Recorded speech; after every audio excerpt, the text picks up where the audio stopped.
ഇപ്പോൾ ഇവിടെ വന്നതിൻ്റെ ശേഷം ഒരു സൈഡ് എഫക്റ്റും ഇല്ലാതെ എൻ്റെ രോഗത്തിനും ശമനം കണ്ടിരിക്കും. കാൽമുട്ട് വേദന ഇന്ന് ജനങ്ങൾ അഭിമുഖീകരിക്കുന്ന വലിയ പ്രശ്നങ്ങളിൽ ഒന്നാണ് കാൽമുട്ട് വേദന. എല്ലാ കാൽമുട്ട് വേദനയും തേയ്മാനങ്ങളല്ല. പലവിധ കാരണങ്ങൾ കൊണ്ട് കാൽമുട്ട് വേദന ഉണ്ടാകാം. അവിടുത്തെ സ്വെല്ലിങ് കൊണ്ടുണ്ടാകാം, ലിഗമെൻറ്റിൻ്റെ പ്രശ്നം കൊണ്ടുണ്ടാകാം, അതുപോലെ കാർട്ടിലേജിൻ്റെ പ്രശ്നം കൊണ്ടുണ്ടാകാം, പിന്നെ വാദസംബന്ധമായ ബുദ്ധിമുട്ട് കൊണ്ട് വരാം, അതുപോലെ നമുക്ക് വൈറ്റമിൻ ഡി പോലെയുള്ള വൈറ്റമിൻസിൻ്റെ ഡെഫിഷ്യൻസി കൊണ്ടും വന്നേക്കാം.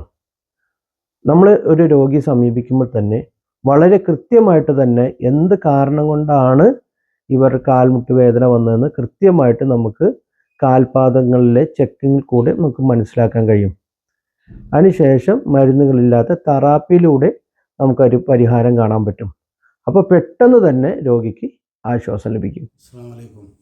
ഞാൻ അൻസാർ ഡോക്ടറെ കാണാൻ വേണ്ടി വന്നതാണ്. വന്നിട്ട് ഇപ്പോൾ എൻ്റെ കോഴ്സ് 7 തവണയാണ് പറഞ്ഞിട്ടുണ്ടായിരുന്നത്.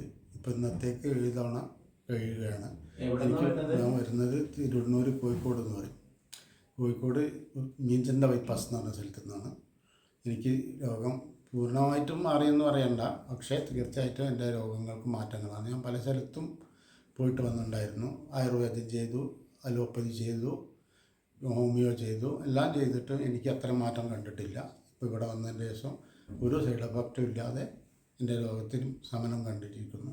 എന്തായിരുന്നു നിങ്ങളുടെ പ്രധാന രോഗം? എൻ്റെ രോഗം പ്രധാനമായിട്ടും കാൽമുട്ടിനാണ് വേദന ഉണ്ടായിരുന്നത്. കാൽമുട്ടിന് വേദന ഏതാണ്ട് പറഞ്ഞാൽ 15 വർഷത്തോളം പഴക്കമുണ്ട്.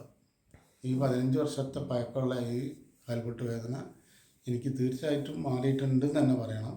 എന്നാലും ഞാൻ അതിൻ്റേതായ ചെറിയ ഭാഗങ്ങളൊക്കെ നോക്കിയിട്ട് എനിക്ക് അതിൻ്റെ വേദന വന്നിട്ടില്ല, ശമനമാണ് ഉണ്ടായിരുന്നത്. അലോപ്പതി ഡോക്ടർമാർ എന്താ പറഞ്ഞത്? അലോപ്പതി ഡോക്ടേഴ്സ് പറയുന്നത് ഇത് മുട്ട് തേയ്മാനം, അത് പ്രയാസമാണ്, ചിലപ്പോൾ ഓപ്പറേഷൻ ചെയ്യേണ്ടി വരും, അങ്ങനെ പലതും പറഞ്ഞിട്ടുണ്ടായിരുന്നു. ചികിത്സയിൽ ഹാപ്പിയാണോ? തീർച്ചയായിട്ടും ഞാൻ സന്തോഷവാനാണ്, യാതൊരു സംശയമില്ല. പടച്ചവനെ ഞാൻ ശുക്ർ ചെയ്യുന്നു.